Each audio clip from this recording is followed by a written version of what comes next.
here. Number one, coming on, I want to reflect on something I said a few months ago, especially when he was holding out because he wasn't being offered a contract and we weren't offering the amount of money that he felt like he deserved. And I came on here and I said that no, he didn't deserve that money. I flat out told you all that I didn't think he deserved to be getting paid what Christian McCaffrey deserved to be getting paid. I listed some reasons of why I felt that way based on his performance the last couple of years. But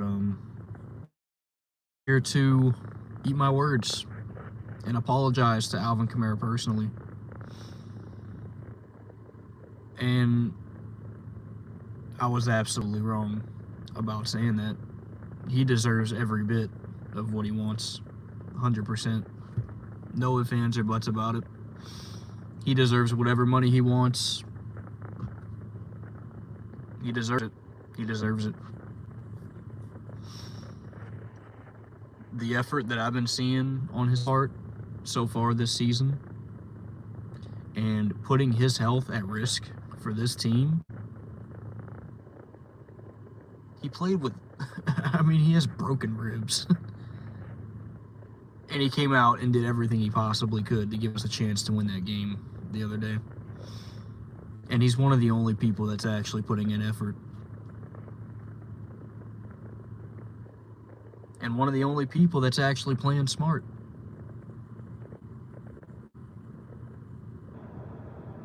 He deserves some good money, okay?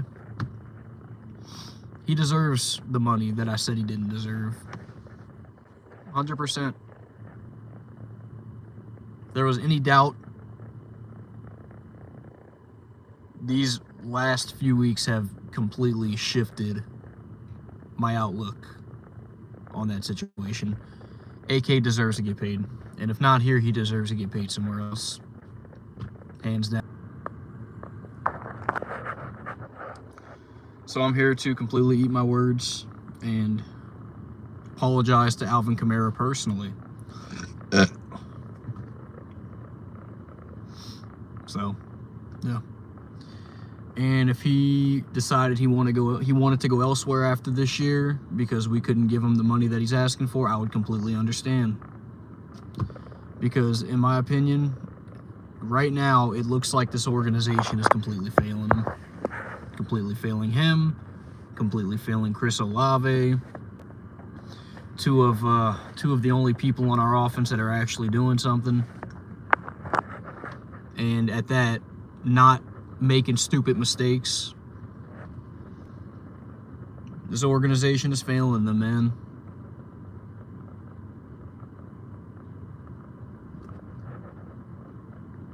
So, yeah, that's my thoughts on that. That's all I came on here to talk about, really. Nothing major. Just to kind of eat my words. Say that I was wrong. I said AK didn't deserve that money. I was completely wrong. Completely wrong. Without him, we have nothing. We have absolutely nothing without him. There's nobody in that running back room that is going to step up and be able to make up for what he brings. Who that? Devontae Adams ain't coming here. Get that out y'all's head. It's not happening, all right? You guys need to kind of... let me not say you guys. I'm not throwing it at anybody, okay? I'm not trying to get on anybody, so I take that back. I think a lot of fans tend to create this fantasy idea of players. What if this player comes here? What if that player comes here? What if we actually figured out a way to trade to get this guy to get over here? I think you guys need to kind of stop fantasizing about that kind of stuff, okay? That stuff to me is not realistic. Unless it happens, I'm not paying attention to that. I personally think Devontae Adams would probably be better. I don't know. It's easy for me to say Kansas City, but what does Kansas City give up? And the Raiders would not trade him to a division opponent.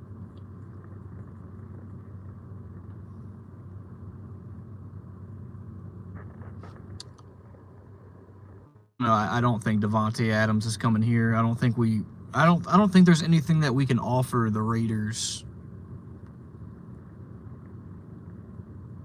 that would be equivalent to what Devontae Adams is worth.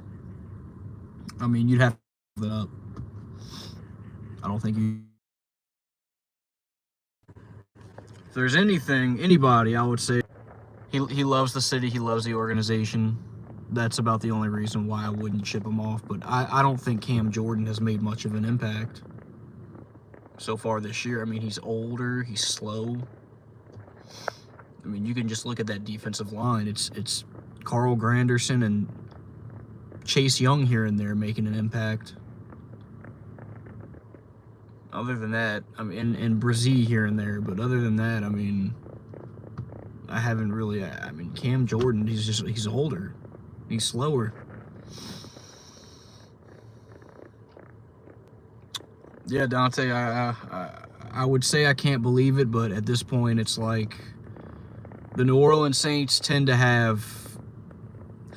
I guess the New Orleans Saints have a learning disability, dude. I mean, it just seems like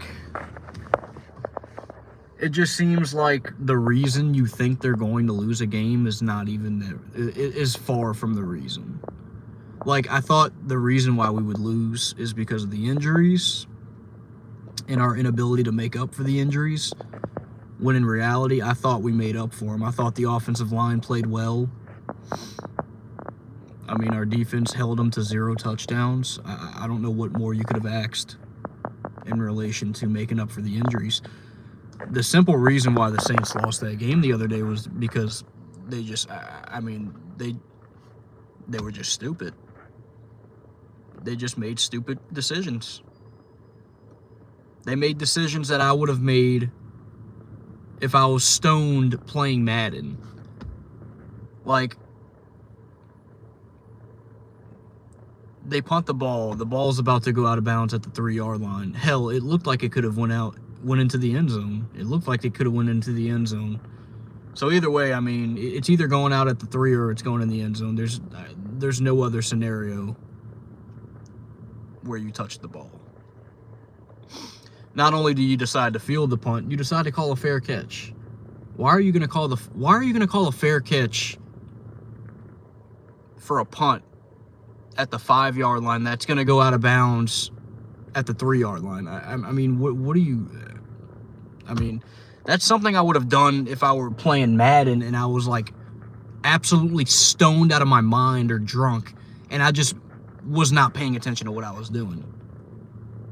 That's about the only scenario where that should ever happen, is if you're playing a video game and you don't know what you're doing because you're not paying attention because you're drunk or high.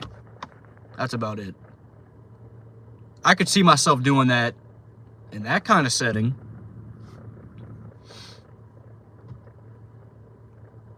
But in real life, that should not happen. IRL. Should never happen. And the pick six, I mean, listen, you can make an argument. The Falcons did make a good play on that. I'll give them that. They made a good play. They caused the chaos that led to all of that. But I think what really gets me to believe that it's just, I mean, the Saints gave them that interception for a touchdown is because Derek Carr pump faked. Like, why are you pump faking it? You pump faked and you still throw to the same guy that you were going to throw to at the beginning. So, and it's just mind-boggling to me that Not only did the ball get tipped, the ball got freaking... It's like somebody was hitting a volleyball. Like, that ball went like 10 yards across the field into the Falcons' defender. I mean, you look at the play, it's like he hit a volleyball. He didn't... Not only did he bat the ball, he spiked that thing up in the air like a volleyball. 10 yards across, right into the defender's hands. Perfect position to run it in. I don't know. I don't know what you could have done better on that play. A lot of people say throw it to the ground, but I don't know. Part of me wants to give the Falcons credit on that play, but part of me is also like that could have been avoided. Why are you trying to continue to repeat that same play over and over? Because they ran that play in the first quarter, and it was successful, but it's like they kept on trying to repeat it. I mean, dude, stop doing the same thing. 2nd and 8.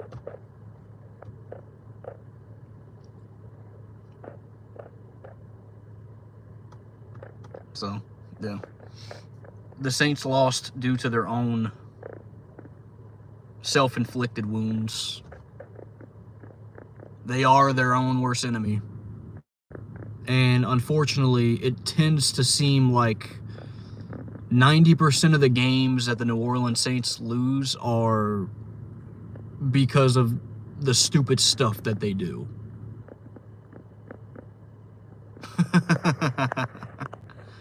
Oh, geez Louise, man. They got some weirdos on here. They got some weirdos. Anyway. That's the frustrating thing about this team, is that it's like they don't get outplayed all the time. They don't get outplayed. It's not that they get dominated or out-muscled or outworked or outplayed. It's the simple thing that they literally, it's like they have a very difficult time getting out of their own way. It's like they overthink so bad. They overthink the crap out of situations or whatever it may be that they end up getting in their own way.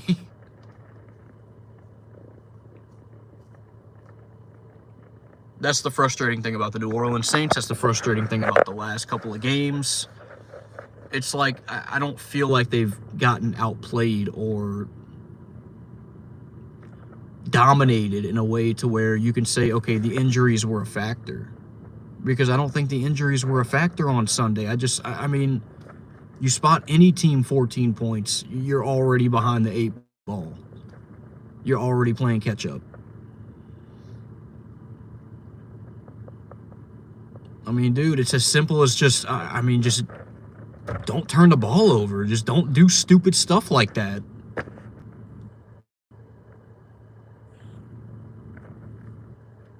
It's like, bro, like, if I give somebody $1 million in cash and tell them, well, this might not make much sense, because if you give anybody $1 million in cash, they're going to run with it. But if I tell you, okay, here's $1 million, take care of it. Take care of it. Don't lose it. Don't lose the money. It's all yours as long as you take care of it. Take care of it. Simple as that. Just take care of it. Bring it to the bank. Put it in the bank. And on the way to the bank, you freaking drop it. Or you lose it somehow. Or, I don't know, bro. You're just careless with it. It falls out your pocket. I don't know, dude. Stuff like that, dude. Like, it's a simple task, bro. Just get away from the ball. Get away from the punt. Don't field it. Let it go into the end zone. Let it go out of bounds at the 1 yard line. Screw it. Just don't get in your own way, man.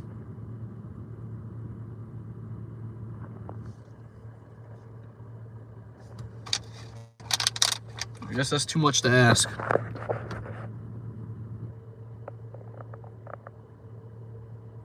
It's like the Saints are very good at outsmarting themselves. Very good at making life harder on themselves. It's like they got a learning disability, dude. I swear, dude. It's like you see.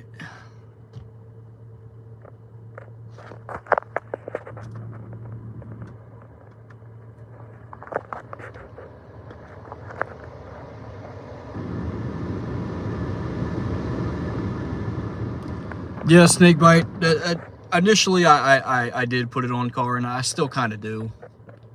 But, I mean, I think that play is more rational and more justifiable than Rashid Shaheed. Just, I mean, dude, even if you just cut the Rashid Shaheed play out, the Saints still win this game. Like, even with the pick six, we probably still win, as long as that's the only thing that happens. I mean,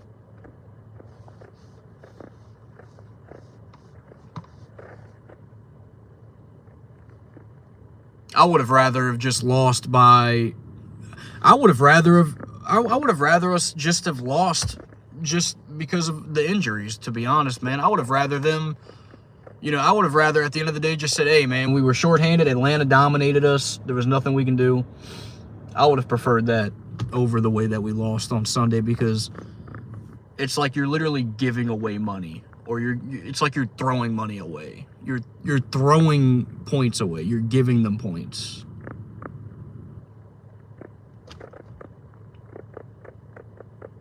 It's like, bro, you're not going to beat anybody when you do that. And I told you all the morning of the game, I said, like, I had these keys to the game and everything, and I feel like we did pretty well with those keys. I thought we played pretty good on the offensive line. I felt like we had the capability to move the ball at will. I do. I felt like we did. I don't think that was an issue. The issue was, I mean, obviously the giving away 14 points, but there were times where we got into Atlanta territory, especially in the first half, and it's 3rd down and 3, and we toss the ball and lose 5 yards on a 3rd and 3 when the right side was not having success. The offensive line played well, but the right side, especially running towards the right side, was not successful. But on 3rd and 3, we decided to toss it to Kamara, thinking that he's going to get the first down, and he ends up losing 5 yards. So now you can't even go for it if you wanted to. And, I mean, another play where Derek Carr absolutely missed Chris Olave on a 3rd down in Atlanta territory. Olave was wide open. I mean, wide open. Instead, he throws it into the dirt. I mean, it's stupid stuff like that resemble Pete Carmichael's offense, and you mix that along with the fact that you spotted him 14 points. I mean, bro, like, what do you expect? Like, dude, like, brother, like, what are you doing?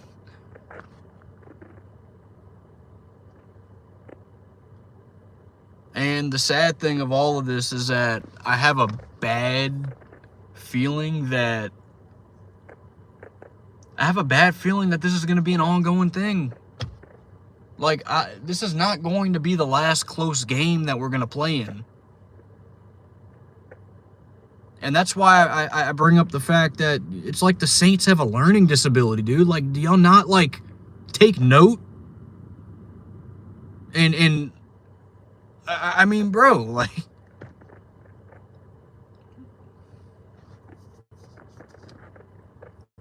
well, I don't know. It's like, it's wrapping my head around this team is like trying to figure out women, dude. Like, good luck. Good luck. You're going to have a hard time doing it. Like I said, this team is the kind of team that goes 9-8. And all 9 of their wins are by like 30 points. And then the 8 games that they lose are by like 2 points. And you're like plus 300 in points scored. But because you can't win close games, you're mediocre and you're out of the playoffs. Yeah, brute saint. Exactly, brute saint. He's in denial. He's not willing to acknowledge that there are issues. I mean, bro, like, he's the kind of guy that tries to drown a fish, bro. Like, I mean, I can't stand his demeanor. I don't know, dude. I don't know. I got something to do at 6:30, so I just thought I'd come and talk to you guys to kill time. And as the video title says, I do believe that Alvin Kamara deserves to get paid because he's, number one, he's putting up with all this crap that this dysfunctional organization is putting him through. But number two, he's literally shown you that he's loyal. I mean, if what he's done so far has not shown you loyalty, I don't know what will. Kamara deserves that money. Anyway, thank you all for popping in. I'll see you guys again. I'm out.